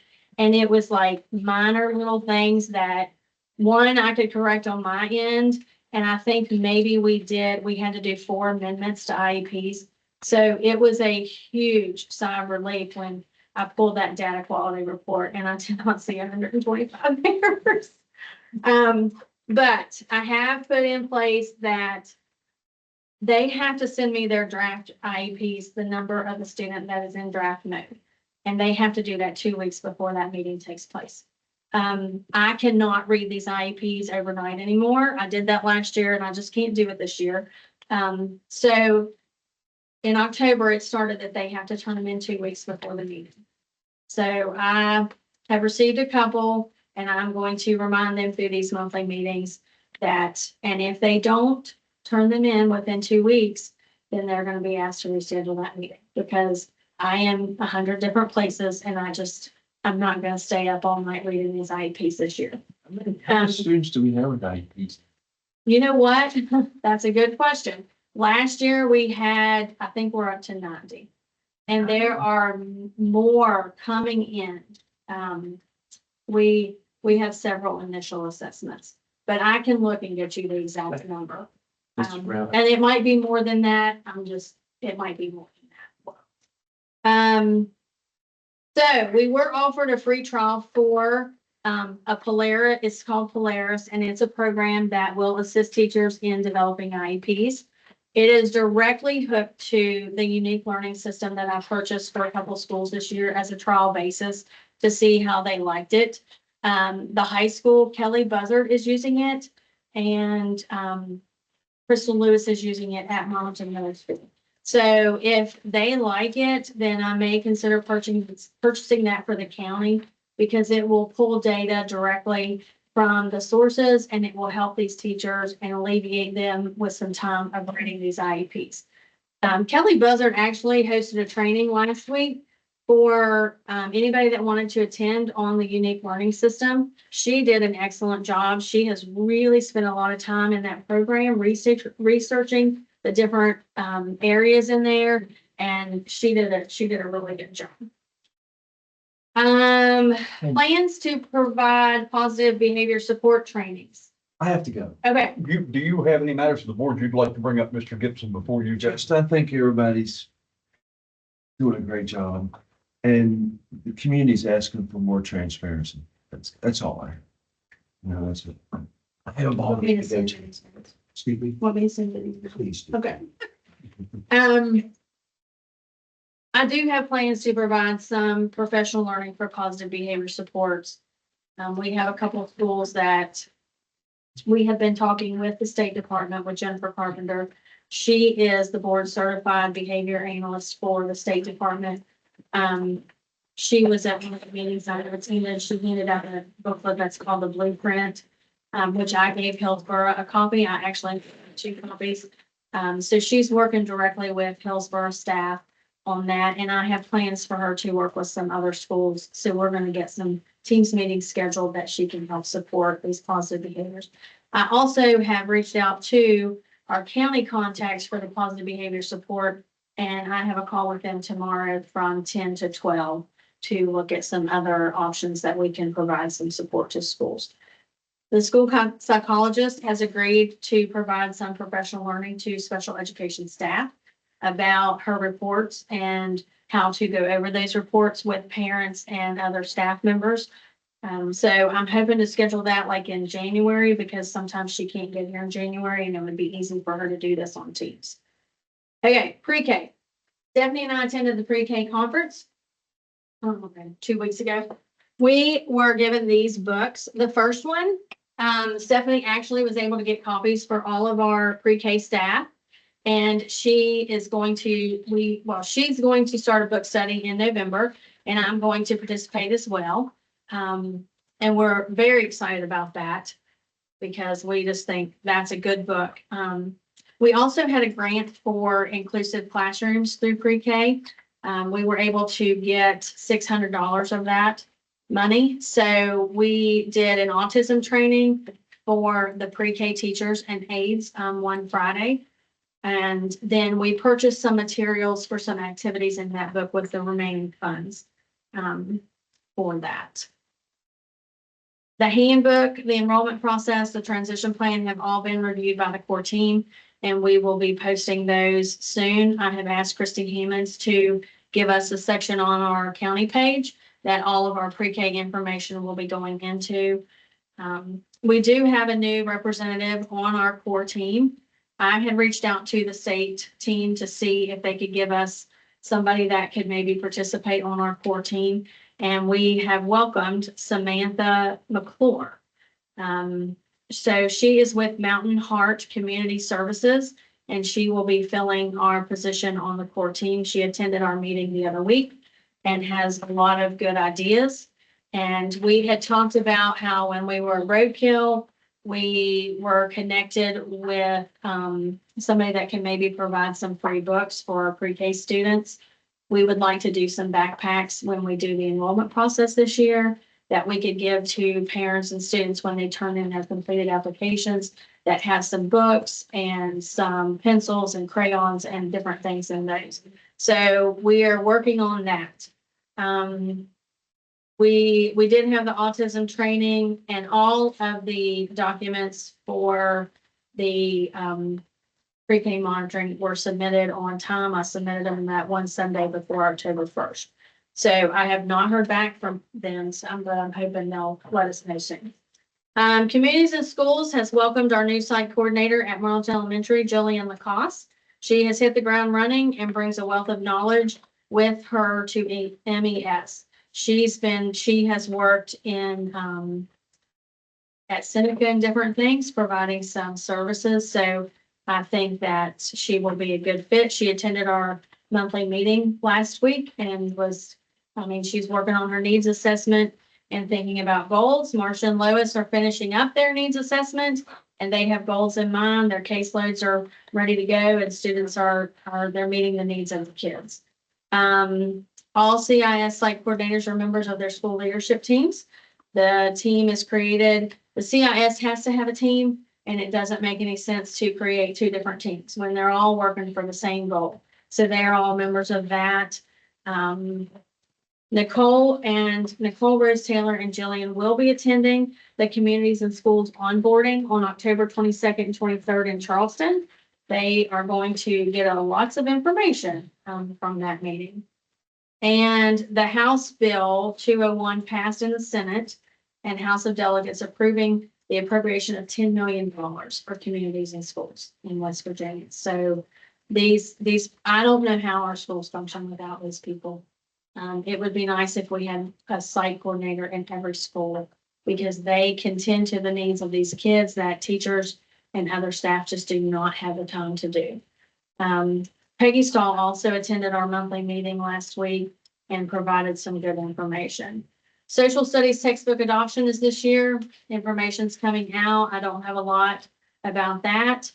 We did have grade level collaborations throughout the month of September. And again, as the group said here before, subs are an issue. We could not get enough subs to cover. Principals did step up and cover classes and they combined some classes and things, but subs are definitely an issue. So we'll just keep working to see what we can do about that. But anyway, that's all I have. Lots of good things happening. Thank you. Lots and lots. That's all. Just give us the even clean slate. Yes.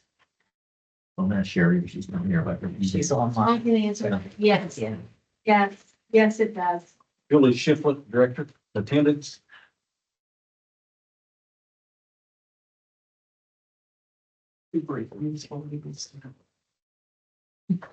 We like that. What? Was that a jab for me? Did I just hear you say that? She don't have as much time because you took her.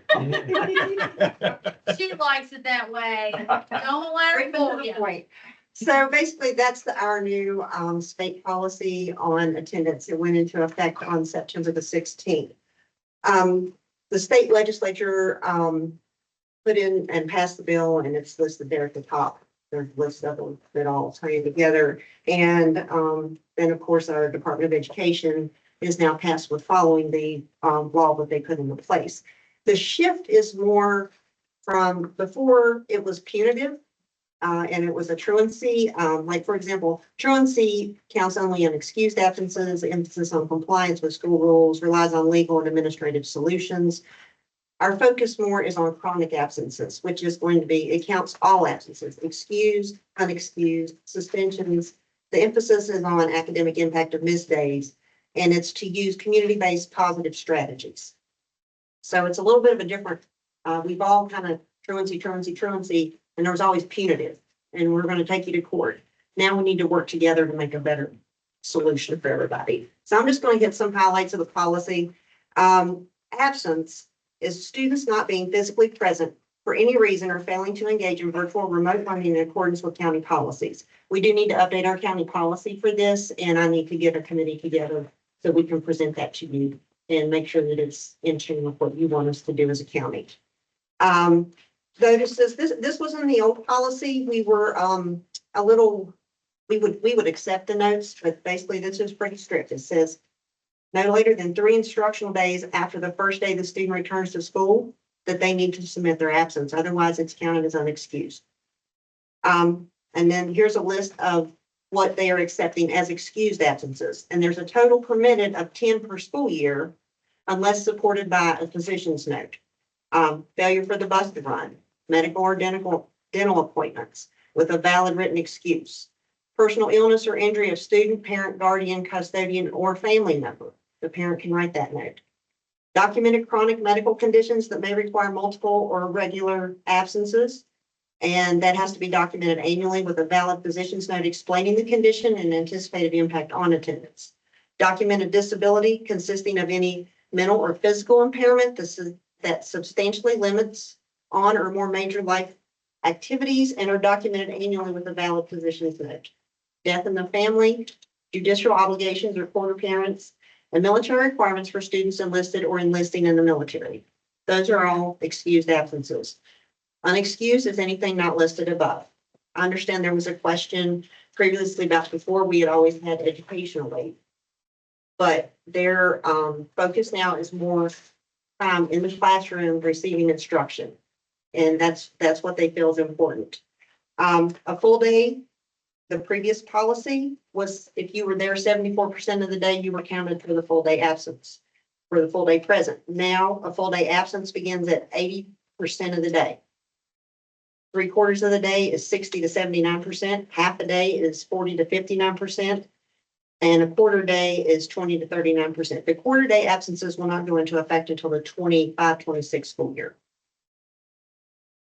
Allowable deductions for school. Absences that result from failure of the bus to run and the student not in attendance due to a disciplinary measure are not included in the chronic absenteeism calculation. So that's important to know that when they're calculating our chronic absenteeism with the accountability report that Ms. Baltic shared with you, those don't count against us. We've got basically chronic absenteeism is missing 10% or more of the instructional days for any reason except the allowable deductions that were listed previously. 10% of our school year is 18 days. That's a lot of time. That's almost a whole month when you look at it that way. And we really, that's a lot of instruction if we're not there. So it's important that we all kind of work together for this.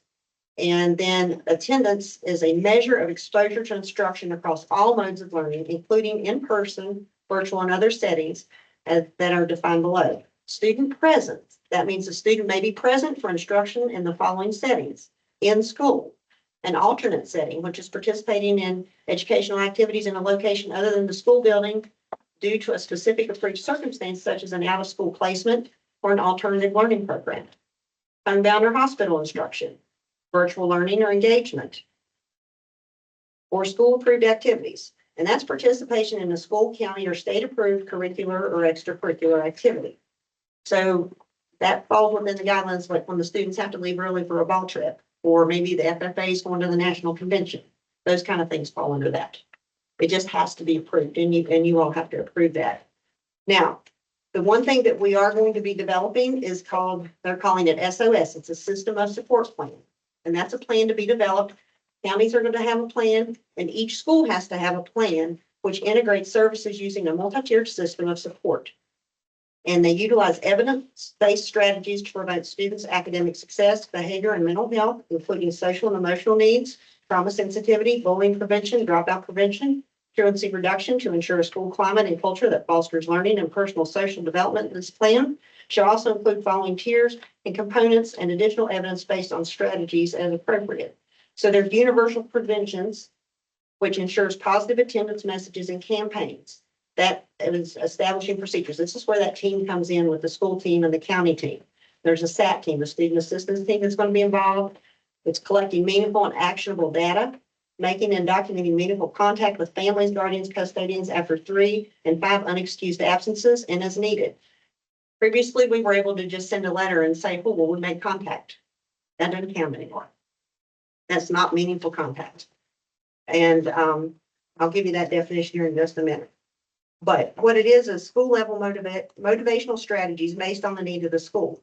Our 5 schools all are a little different. So we can't just cookie cutter and make one plan for each school. It's not going to work. We need to meet each community's basic needs that help those families and students. And recognition for attendance to include not just, hey, Miss Bostic was here every day, to, Miss Ollie has been here, she improved. Last year, she missed 8 days, and this year she's only missed 4. So those kind of, making that notice for those that are making that step in the right direction.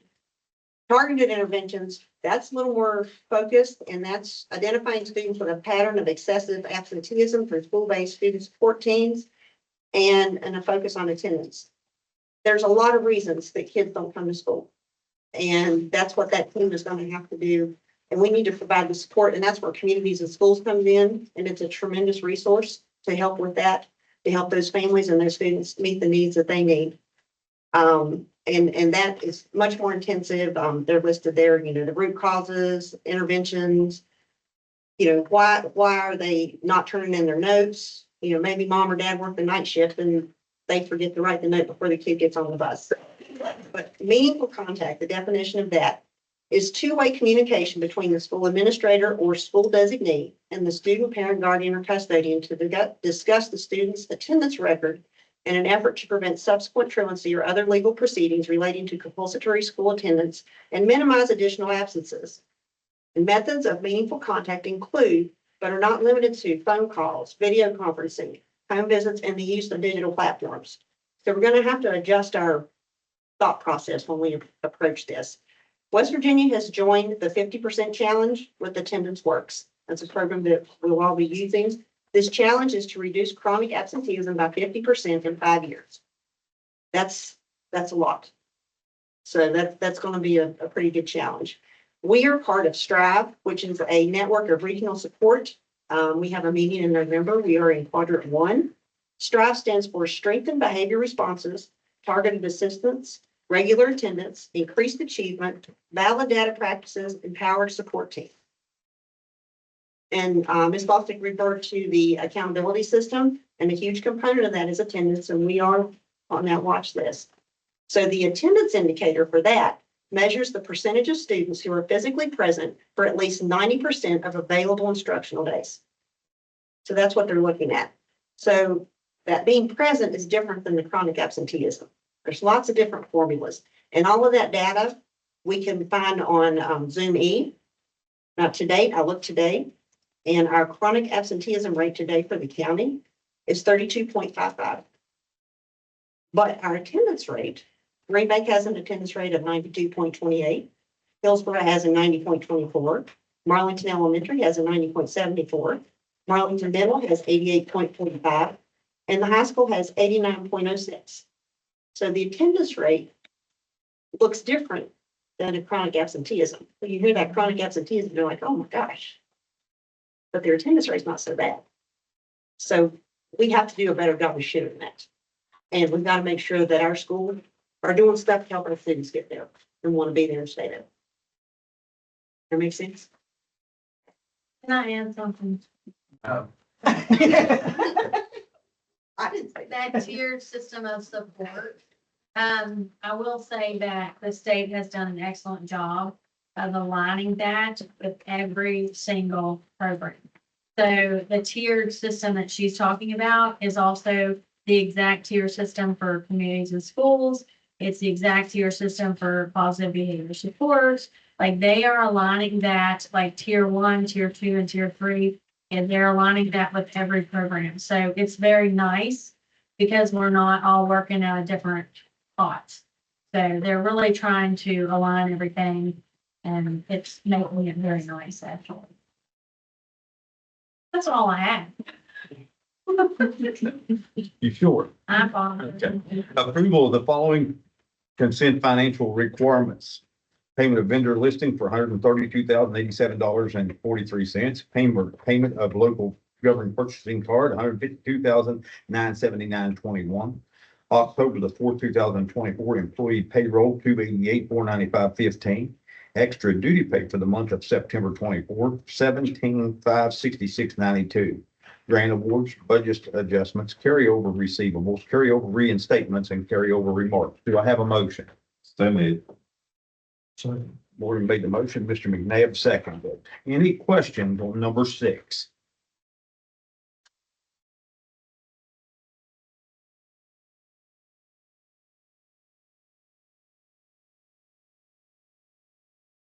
Hearing none, all those in favor, signify by saying aye. Aye. Got Sue on. She's still with us. Yes, she's still with us. She just voted. Up to see. Number 7. Go ahead, Ms. Hollingsworth. I was muted. I'm sorry. Okay. Number 7 is approval of the following facility Senate allocations for the 2024-25 school year. Green Bank Elementary Middle School, $8,460.49. Hillsborough Elementary School, $3,710.06. Martington Elementary School, $7,745.06. Martington Middle School, $4,778.10, and Pocahontas County High School, $10,758.29. Do I have a motion? So moved. Morgan made the motion, Mr. McNabb seconded. Any questions on number 7?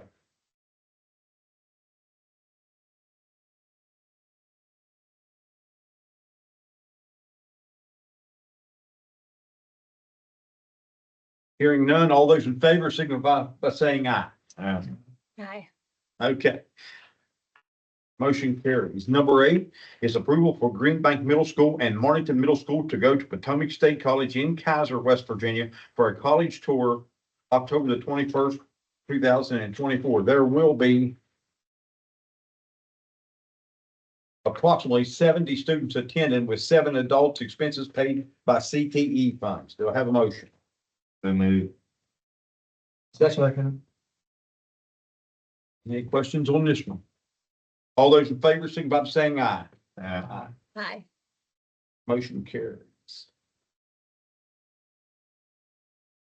Number 9, approval of the following additional fundraisers for the Martington Middle School C day on the calendar. Yeah. So moved. Second. What is it? That's. You know, what? I don't have it up there. Typically are the ones where you get a calendar Yeah, it's a and calendar. you show it to somebody, then if you pick the like October 25th, you get them $25.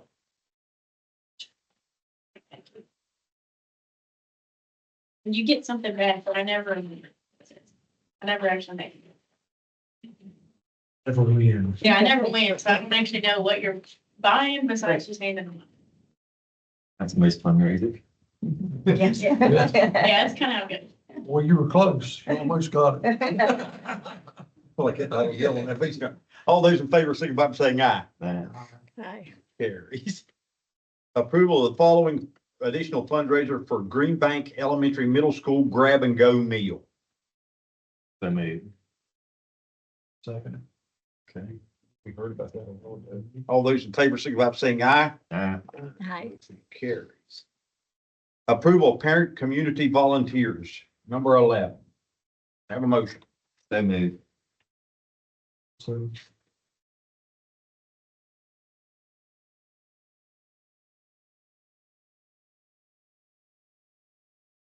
Any questions on the list of volunteers?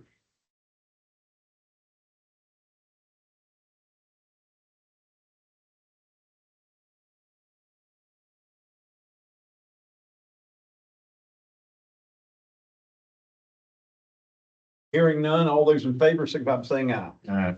Motion carries. Approval of service and professional personnel. Do I have a motion? So moved. We may have seconded and Mrs. Bostic. Green Bank Elementary School, employment of Janessa Henderson as mentor for Andrew Landers. That's their new counselor here at Green Bank Elementary School, effective for the 24-25 school year at a rate of $25 per hour for 50 hours for a total of $1,250. Hillsborough Elementary School, this is from your last meeting, creation of a half-time physical education health position at Hillsborough Elementary School. abolishment of a special education classroom bus aide at Hillsborough Elementary School. And that's basically just, we don't have anyone in that position, correct? Ms. Grifo? And so that is just lack of need at this point for that aide's position. Marlington Elementary School employment of Stephanie Ames as an extracurricular cafeteria manager for the fresh fruit and vegetable program. Daily rate of pay effective October the 14th, 2024 through the end of the 24-25 school year. Employment of Sabrina Jordan as extracurricular cook 3 for the fresh fruit and vegetable program at Marlington Elementary School at daily rate of pay effective October 14th, 2024 through the end of this school year. Employment at Marlington Middle School, Jamie Robertson as custodian 4 at Marlington Middle School effective October 14th, 2024 for 186 days for the 24-25 school year and 261 for each year thereafter. Employment of Melissa Robinson and Shannon Anderson as volunteer cheer coaches at Marlington Middle School for the 24-25 school year. Pocahontas County High School, Justin Kerr is mentor for Owen Vogelsong. Owen is our new physical education teacher at the high school. They'll be effective for the 24-25 school year at a rate of $25 per hour for 50 hours for a total of $1,250. And resignation of Summer Martin as substitute teacher for Pocahontas County Schools effective September 20th, 2024. Any questions? May I ask, is Jamie Robertson a new employee or transfer in from somewhere else? He transferred in from Big Bath County as custodian. He was a custodian in Bath County, Virginia, but he is So he's new to us. yes, but not new to the county, from my understanding. He's a resident of Pocahontas County. Oh, okay.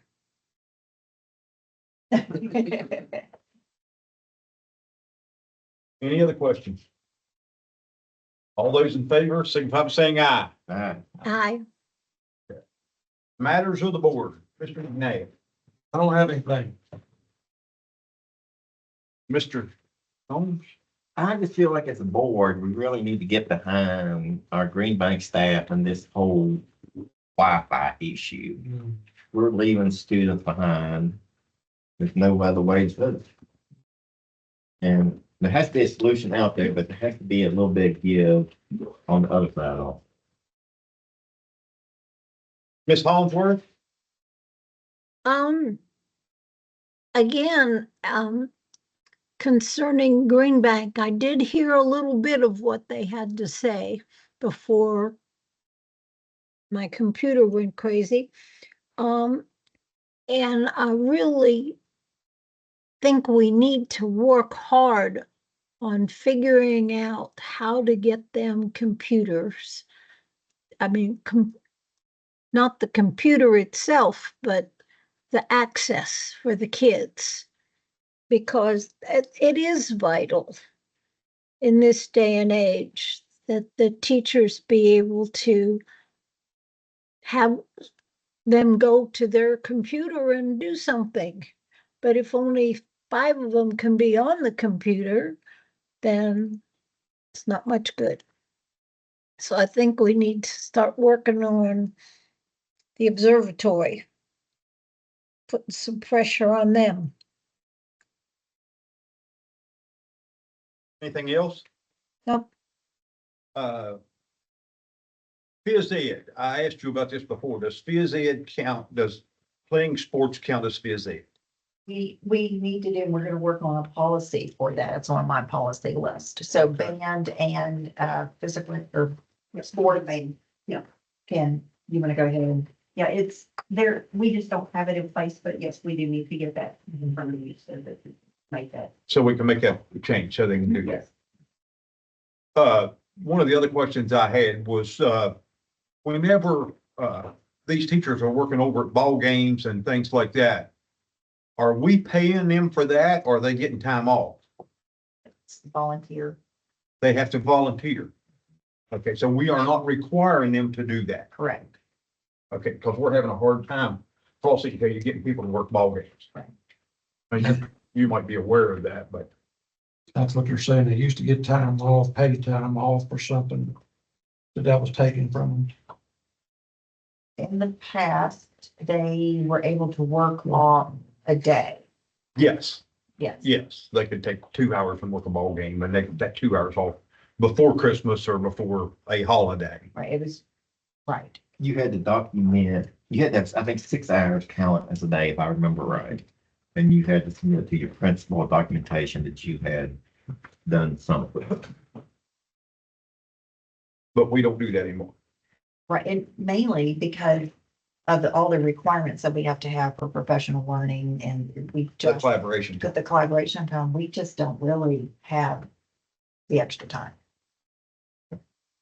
The other thing, and me and you has talked about this, we're gonna have budget meetings whenever we get the 24-25 budget prepared. It will be done virtually and will also be done to whoever wants to come, because under the Sunshine Law, if we have a meeting, the public is invited to come. So you'll be able to put input in that budget, the community will. So I couldn't answer you doing the, but I can give you a report that we're gonna have that budget meeting. Yeah, and if you can't make it, it'll be virtual. Okay? Now, I assume the budget will be out so people can look at it and have an idea before we have the meeting. Right. Yeah, oh, yeah, we'll So have, that you know. yeah, we will have to get it before because we'll have questions. I'm sure, and if we could get some, let the public know generally what it consists of. Okay. Anything else?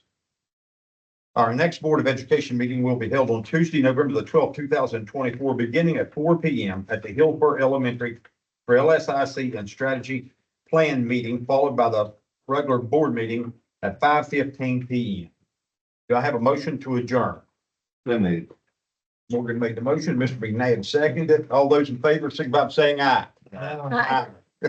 Motion carries. We're done. I won't even get that. I hope this thing's recorded. You turned it on, but it's blank. All right, thanks, Sue. Bye. Thanks for Bye-bye. getting it fixed up. Oh, that was all, that all was Christine Christine. Hammonds. Well, I finally just turned it all off and started over again, and Yeah. that's when it started to work. So Good, good. It wouldn't even let me leave. Oh, no. Not good. Oh, well, I just love Teams. I'll talk to you later. Bye-bye. Come by and visit. Look at me.